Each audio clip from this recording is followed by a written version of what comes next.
இந்த மனோஜ் கடன் வாங்கியிருந்தாருல்ல 30 லட்ச ரூபா, அவர் தான் இப்போ திரும்ப வீட்டுக்கு வராரு. வீட்டுக்கு வந்த அவரை இங்கே முத்து, அண்ணாமலை எல்லாருமே இங்கே கூப்பிடவும் செய்கிறாங்க. வீட்டுக்குள்ளே வந்து அவர் உட்கார இல்லை, அது வந்து அப்படின்னு தயக்கத்தோட வீட்டில் இருக்க எல்லாமே அச்சத்தோடு நிற்கிறாங்க.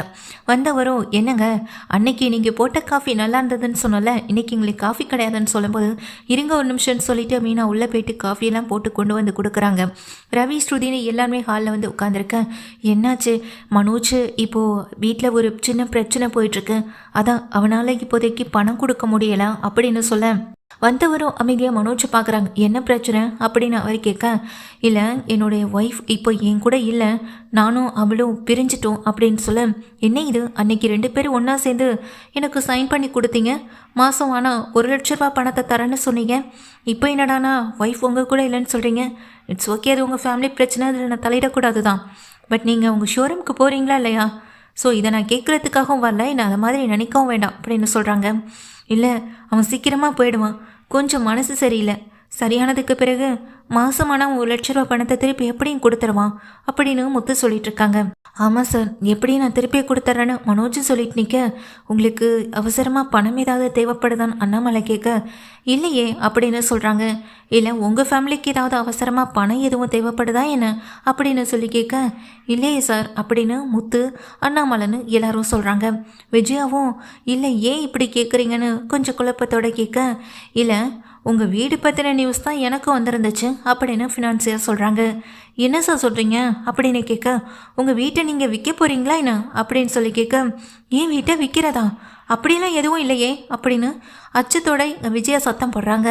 ஏ முத்து, நீல ஏதாவது வீட்டை விற்று பணம் தரேன்னு சொன்னியா என்ன அப்படின்னு சொல்ல, ஆமாம் எப்போ பார்த்தாலும் என்கிட்டே மீனாக்கிட்டேயுமே வந்து நில்லுங்க, இந்த வீட்டை விட்டு வெளியே போனால் அந்த பார்லர் அம்மாவில் ஏதாவது சொல்லிட்டு இருக்கோம். ஏ சார் அந்த ரோஹினியில் ஏதாவது உங்களை வந்து பார்த்தாங்களா என்ன அப்படின்னு சொல்லிட்டு அங்கே நிற்கிற ஸ்ருதியும் கேட்குறாங்க.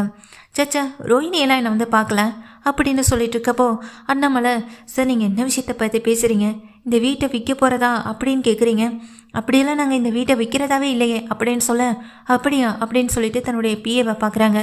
சார் ஒரு நிமிஷம் அப்படின்னு சொல்லிட்டு தாங்கிட்டே இருக்க அந்த ஃபோனை எடுத்து கொடுக்கவும் செய்கிறாங்க.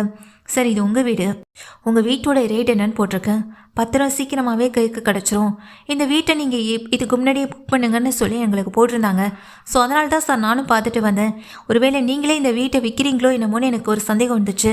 ஸோ அதனால தான் இருக்கிற கடனில் கழிச்சுக்கிட்டு இந்த வீட்டை நானே வாங்கிக்கலான்னு கூட வந்தேன் அப்படின்னு சொல்கிறாரு.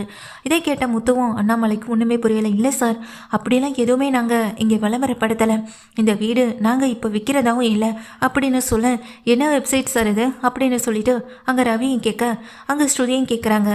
இது ஃபினான்ஸ் பண்ணுறவங்களுக்காக இருக்கிற ஒரு வெப்சைட் தான், இது ஒருத்தருக்கு ஒருத்தர் அப்டேட் கொடுத்துட்டே இருப்போம், அந்த வெப்சைட்குள்ளே தான் இந்த பிக்சர் போட்டிருந்தாங்க, அதனால தான் வந்து அப்படின்னு சொல்ல, அது அப்படி வேற ஒன்று இருக்கான்னு அப்போ தான் வீட்டில் இருக்கவங்களுக்கே தெரியவும் செய்து, இப்போ இதெல்லாம் யார் பண்ணது, எதுக்காக இதெல்லாம் பண்ணாங்க அப்படின்னு வீட்டில் இருக்க எல்லாருமே குழப்பத்தோடு நிற்க, சரி அப்போ உங்களுக்கு இந்த வீட்டை விற்க விருப்பம் இல்லையா அப்படின்னு சொல்லி கேட்க, இல்லை சார் எங்களுக்குன்னு இருக்க இந்த ஒரே வீட்டை விற்றுட்டு நாங்கள் என்ன சார் பண்ண முடியும், சொல்லப்போனால் இங்கே என் மக முத்துவுக்கும் மீனாவுக்கும் கூட மேலே மாடியில் ரூம் கட்டுறதை பற்றி தான் பேசிக்கிட்டு இருக்கோமே தவிர இந்த வீட்டை விற்கிறத பற்றி எங்களுக்கு எந்த ஐடியாவும் இல்லை சார் அப்படின்னு சொல்கிறாங்க. அப்புறம் யார் இது மாதிரி பண்ணியிருப்பான்னு அங்கே அவருக்கே ஒரு சந்தேகம் வருது. இந்த வெப்சைட்டில் போயிட்டு யார் இதை அப்லோட் பண்ணாங்க அப்படின்னு போய் பாருங்க அப்படின்னு சொல்ல, ஒரு நிமிஷம்னு அவருடைய பிஏ வந்துட்டு போய் பார்க்குறாங்க.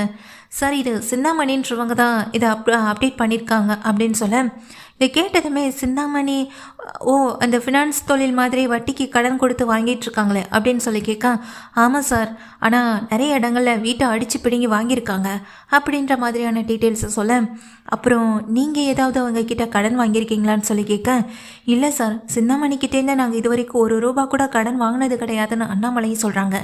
முத்துவும் ஆமாம் சார் அந்த சிந்தாமணியாக இந்த ஃபோட்டோவெல்லாம் போட்டு விட்டது அப்படின்னு சொல்லி கேட்க, ஆமாம் நீங்கள் ஏதாவது வீட்டை விற்க நினைக்கிறீங்களா, இந்த மனோஜோடைய கடன் அடைக்கணுன்றதுக்காக வீட்டை விற்று கடன் அடைக்கலான்னு இருக்கீங்களா என்ன, அதனால தான் சிந்தாமணிக்கிட்ட சொல்லி ஃபோட்டோ எதுவும் போட்டு அது மூலமாக ஆட்களை வரவழைச்சு பார்க்கலான்னு நினைக்கிறீங்களான்னு சொல்லி கேட்க, டேய் நான் என் வீட்டை எப்படி நான் வைப்பேன் அப்படின்னு விஜயா சொல்கிறாங்க. பின்ன வேறு யார் இதெல்லாம் செஞ்சுருப்பா? அந்த சிந்தாமணியை தான் இதெல்லாம் செஞ்சுருந்துருக்கணும் அப்படின்னு சொல்ல, சார் ஏதாவது டீட்டெயில்ஸ் தெரியுமா சார்? சார் எனக்கு ஒரு ஹெல்ப் பண்ண முடியுமான்னு முத்து கேட்குறாங்க. என்ன ஹெல்ப் அப்படின்னு சொல்லிட்டு அவரும் கேட்க, சார் இந்த விளம்பரத்தை பார்த்து நீங்கள் அவங்களுக்கு ஃபோன் பண்ணுற மாதிரி இந்த இடத்துல இதே பண்ணுங்க சார் அப்படின்னு சொல்ல, சரிங்க அப்படின்னு சொல்லிட்டு அவரும் வந்துட்டு உங்கள் அப்பாவுக்காகவும் உங்கள் ஃபேமிலிக்காகவும் நான் இந்த விஷயத்த பண்ணுறேன்னு சொல்லி சிந்தாமணிக்கு கால் பண்ணுறாங்க. சிந்தாமணி கால் அட்டன் பண்ண அவரும் அதை ஸ்பீக்கரில் போட செய்கிறாரு. சிந்தாமணி கால் பேசுகிறாங்க. சிந்தாமணியும் பேசுகிறாங்க. ஹலோ யார் அப்படின்னு சொல்லி கேட்க, ஹலோ மேடம், நான் தான் உங்கள் விளம்பரத்தை பார்த்து தான் கால் பண்ணேன் அப்படின்னு சொல்ல, அப்படியா சார், உங்களுக்கு அந்த வீடு பிடிச்சிருக்கா, ஓகேவா சார் அப்படின்னு அங்கே சிந்தாமணி கேட்க, எனக்கு என்ன மேடம், அந்த வீடு நல்லா பக்காவாக பார்க்க அருமையான இடத்துல தான் இருக்குது அப்படின்னு சொல்ல, ஆமாம் சார், அந்த இடத்துல இப்போது சீக்கிரமாகவே மெட்ரோ வேறு வரப்போகுது. ஸோ நீங்கள் அதை பார்த்துட்டு எப்படியும் யாராவது ஒரு 10 பேரில் ஒருத்தராவது கால் பண்ணுவீங்கன்றதுக்காக அந்த வெப்சைட்டில் போட்டு சொன்னேன். வெளியில் யாரும் அதை பார்க்குறதுக்கு சான்ஸ் கிடையாது. ஸோ நீங்கள் இதை பார்த்து உங்களுக்கு பிடிச்சிருக்குன்னா மட்டும் சொல்லுங்கள் அப்படின்னு சொல்ல, இல்லை மேடம், வீட்டை நேரில் பார்க்காம எப்படி மேடம் சொல்ல முடியும்னு சொல்ல, சார் அது ஒன்றும் பெரிய பிரச்சனை இல்லை சார், அந்த வீட்டோட பத்திரம் வந்ததுக்கு பிறகு நானே உங்களை கூட்டிகிட்டு போகிறேன்னு சொல்ல, அப்போ பத்திரம் இன்ன வரைக்கும் உங்கள் கைக்கு வரலன்னு சொல்லி கேட்க, இல்லை சார், அது கூடிய சீக்கிரமே கைக்கு வந்துடும் அப்படின்னு சொல்லிட்டு இருக்காங்க சிந்தாமணியும்.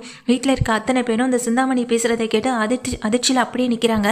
அப்போ சிந்தாமணிகிட்ட அவர் கேட்குறாரு, மேடம் அந்த இடத்தோட அந்த வீட்டோட ரேட் என்னவா இருக்குன்னு சொல்ல, அந்த வீட்டோட ரேட்டு எப்படியும் வந்துட்டு கோடிக்கணக்கில் போகும் சார், பக்கத்தில் மெட்ரோ வரப்போகுது, மெயினான ஏரியாவாக மாறப்போகுது. ஸோ அந்த இடத்துல இந்த வீட்டோட மதிப்பு இன்னும் பல மடங்கு அதிகமாக தான் இருக்கும். அதனால தான் சொல்கிறேன், இப்போவே நீங்கள் இந்த வீட்டை புக் பண்ணிங்க அப்படின்னாலும் கூட நிச்சயமாக சொல்கிறேன் சார், வீட்டோட பத்திரை கைக்கு வந்த பிறகு நான் உங்களை காண்டாக்ட் பண்ணுறேன் அப்படின்னு சொல்ல, சரிங்க மேடம் அப்படின்னு சொல்லிட்டு ஃபோனை வச்சிடறாங்க. இதெல்லாம் கேட்டுட்டு அவருமே வீட்டோட பத்திரம் அந்த அம்மா கையில் போகவே இல்லை. ஆனால் அவங்க அவ்வளோ ஸ்ட்ராங்காக சொல்கிறாங்க, அந்த வீட்டோட பத்திரத்தை நான் வாங்கி காட்டுறேன், அந்த வீட்டோட பத்திரம் என் கைக்கு வந்துடும்னு சொல்கிறாங்க. எப்படி இதெல்லாம் அப்படின்னு அவர் அதிர்ச்சியில் கேட்க, வீட்டில் யாரும் அந்த சிந்தாமணிக்கிட்டே இந்த பணம் வாங்கியிருக்கீங்களா அப்படின்னு கேட்குறாங்க.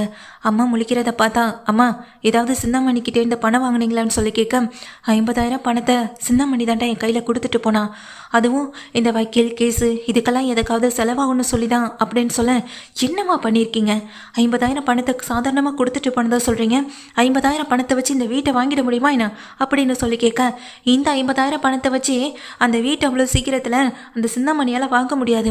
இந்த 50,000 பணம் போக இன்னும் பணத்தை உங்கள் கிட்ட கொடுக்கணும். அதாவது இங்கே எப்படி வேணாலும் அந்த பத்திரத்தை வாங்கணும்னு அந்த சிந்தாமணி பிளான் பண்ணலாம். சிந்தாமணியுடைய பிளான் இந்த வீடு தானே தவிர நீங்களோ இல்லை இங்கே மீனாவோ கிடையாது அப்படின்னு சொல்லிட்டு எங்கள் முத்துவும் மீனாவும் விஜயா பார்த்து சொல்ல, இதில் நான் ஏதாவது ஹெல்ப் பண்ணணுமா? சிந்தாமணின்ற ஒரு லேடி எப்படிப்பட்டவங்கன்னு நானும் கேள்விப்பட்டிருக்கேன். இப்போது உங்கள் வீட்டை அடிச்சு பிடுங்கணுன்ற ஒரு நிலைமையில் வந்து நிற்கிறாங்க. ஆனால் அது நடக்கக்கூடாதுன்னா உங்கள் பத்திரம் உங்கள் கையில் இருக்க வரைக்கும் தான் உங்களுக்கு சேஃப்டி அப்படின்னு சொல்கிறாங்க. இதை கேட்டது இங்கே விஜயா அப்படியே கோவத்தில் நிற்க, நான் வரேன்னு சொல்லிட்டு அவரும் கொஞ்சம் நேரத்தில் அங்கேருந்து கிளம்பி போகவும் செய்கிறாரு. முத்து மீனா எல்லாருமே அதிர்ச்சியில் நிற்கிறாங்க. ஏன் விஜயா, வீட்டில் பணம் தேவைப்பட்டதுன்னா ஒன்று என்கிட்ட கேட்கணும், இல்லையா இந்த பணத்தை பற்றி என்கிட்ட நீ பேசியிருந்திருக்கணும். அது எதுக்காக சிந்தாமணி கொடுத்தான்னு சொல்லி நீ பணத்தை வாங்கி வச்சேன்னு சொல்லிட்டு இருக்கும்போது, நீங்கள் விஜயா எனக்கு எதுவுமே புரியலைங்க. ஆனால் சிந்தாமணி பேசினதை நீங்களும் கேட்டீங்களா அத்தை? சிந்தாமணியோடைய இங்கே ஒரு முக்கியமான விஷயமே இந்த வீட்டை அபகரிக்கணுன்றதுக்கு தான் மட்டும்தான். அதுக்காக என்ன வேணாலும் அந்த சிந்தாமணி எந்த எல்லைக்கு வேணாலும் போவாங்க அப்படின்னு சொல்ல, நான் யாருக்கும் அவ்வளோ சீக்கிரத்தில் என் வீட்டை நான் விட்டு கொடுத்துட மாட்டேன். அந்த சிந்தாமணி என்னுடைய வீட்டு பத்திரத்தை வாங்கணும்னு நினச்சானா அவளை நான் சும்மா விட மாட்டேன்னு சொல்ல, அதான் நினச்சிட்டாங்களே, அதான் ரேட்டும் பேசிட்டாங்களே, நம்ம வீட்டுக்கு நம்மளுக்கே தெரியாமல் ரேட்டும் பேசியாச்சு, முடிவும் பண்ணியாச்சு. சிந்தாமணி எவ்வளோ ஒரு கேடியா இருக்கா பார்த்தீங்களாப்பா அப்படின்னு முத்துவும் சொல்லிட்டு இருக்காங்க. அண்ணாமலை கிட்ட, அண்ணாமலையும் டே முத்து, முதல்ல நம்ம கிட்ட இருக்க இந்த வீட்டு பத்திரம் நம்ம கிட்ட சேஃப்டியாக இருக்கணும்னா அதை பேங்க் லாக்கரில் வைக்கிறதா சரியாக இருக்கும். இன்னொன்று நம்மளுடைய அனுமதி இல்லாமல் யாரும் அதை எடுக்கவும் கூடாது அப்படின்னு விஜயாவை பார்த்து சொல்ல, இப்போ நான் எடுத்து கொடுத்துருவேன்னு நினைக்கிறீங்களா அப்படின்னு கேட்க, அந்த மாதிரியான ஒரு சுச்சுவேஷனை இந்த சிந்தாமணி உருவாக்குனா அதை நீ எடுத்து கொடுக்க கூட தயங்க மாட்டல்ல விஜயா அப்படின்னு சொல்லும்போது விஜயா அப்படியே வாயடைச்சு போய் நிற்கிறாங்க. இங்கே விஜயா பற்றி அந்த சிந்தாமணி பற்றின விஷயம் தெரிஞ்சு வீட்டில் இருக்க எல்லாமே ஆடி போய் நிற்கும் போது தான் இந்த சிந்தாமணி என்ன பண்ணுறாங்க, கொஞ்சம் நேரத்தில் இங்கே வரவும் செய்கிறாங்க. வந்தவங்க விஜயாவை பார்க்குறாங்க.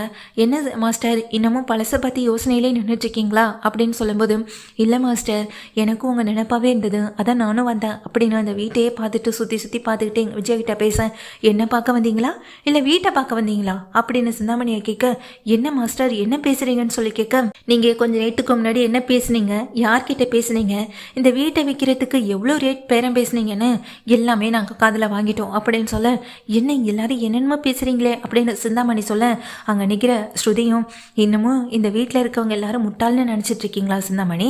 வீட்டோட பத்திரமே இல்லாமல் வீட்டை பேரை பேசுகிறீங்கன்னா அப்போ நீங்கள் எவ்வளோ பெரிய கிரிமினலாக இருப்பீங்க அப்படின்னு அங்கே ஸ்ருதியும் சொல்ல, என்ன கண்ணு என்னென்னமோ பேசுகிறேன்னு சொல்ல, அங்கே நிற்கிற விஜயா கோவத்தில் பல்லான்னு அறைய சிந்தாமணி கணத்தில் விட சிந்தாமணி அப்படியே அதிர்ச்சியில் நிற்கிறாங்க. என்னை பார்த்தா உங்களுக்கு எப்படி தெரியுது? என்னை என்ன வேணாலும் நினைக்கிற முட்டாள் தெரியா? என்கிட்ட நீங்கள் 50,000 பணம் கொடுத்தல, ஒரு நிமிஷம்னு சொல்லிட்டு உள்ளே போய் அந்த பணத்தை தூக்கி மூஞ்சில் வீசுறாங்க. எடுத்துட்டு போவோம் பணத்தை, இனி என் வீட்டு பக்கம் வந்துடாத. இந்த வீட்டை என்கிட்டேருந்து அபகரிக்கணும்னு நினச்சினா அப்புறம் உங்ககிட்ட இருக்க எல்லாத்தையுமே நீ இழந்து நிற்க வேண்டியிருக்கும். அங்கே விஜயா சொல்ல, என்ன மாஸ்டர் மிரட்டுறீங்களா அப்படின்னு கேட்க, நீ என்கிட்டேருந்து திருட்டுத்தனமாக என் வீட்டை அபகரிக்க நினைப்பேன், உங்ககிட்ட நேரடியாக பேசுகிறேன்ல, அப்போ உனக்கு கோவம் வரத்தானே செய்யும் அப்படின்னு அங்கே விஜயாவும் சொல்லிட்டு இருக்காங்க. அதுக்கு அந்த சிந்தாமணி வாயடைச்சு போய் நிற்க, இந்த மாதிரி கிரிமினலான வேலை பார்க்குறவங்களுக்கான தண்டனையெல்லாம் நிறையவே இருக்குது. ஸ்டேஷனில் ஒரு கம்ப்ளைண்ட் நாங்கள் உங்கள் மேலே கொடுத்தா போதும். இதனால் வரைக்கும் எத்தனை பேர்கிட்ட உங்கள் வீட்டை அபகரிச்சிருக்கீங்க?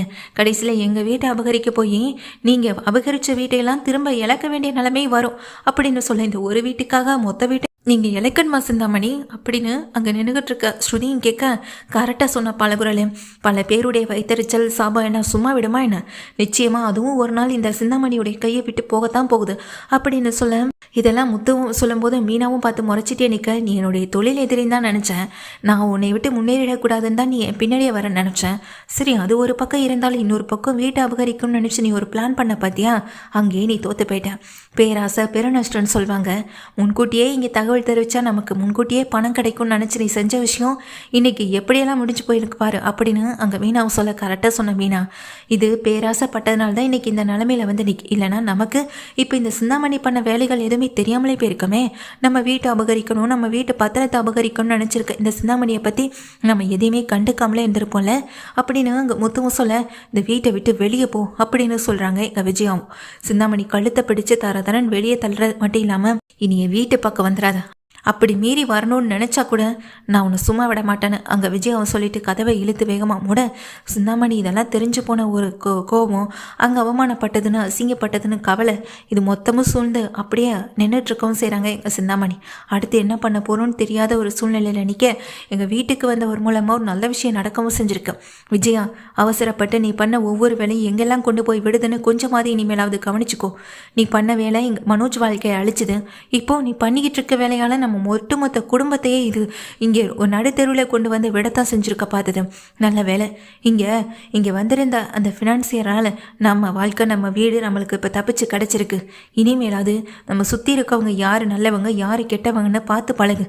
பணக்காரவங்க பணம் இருக்கவங்க அப்படின்னு நினச்சிட்டு பழகுனா நிச்சயமாக உனக்கு நல்லதுன்றது நடக்கவே நடக்காது விஜயான்னு அங்கே அண்ணாமலை சொல்லிட்டு போக, விஜயா தான் செஞ்ச தப்பை உணர்ந்து அமைதியாகவே நின்றுட்டு இருக்காங்க. சிந்தாமணி மட்டும் இல்லை, சிந்தாமணியும் ஒரு பாடம், அந்த ரோஹிணியும் தனக்கு கிடைச்ச ஒரு பாடம் அப்படின்னு நினச்சிட்டு தான் இங்கே விஜயாவும் நிற்கிறாங்க.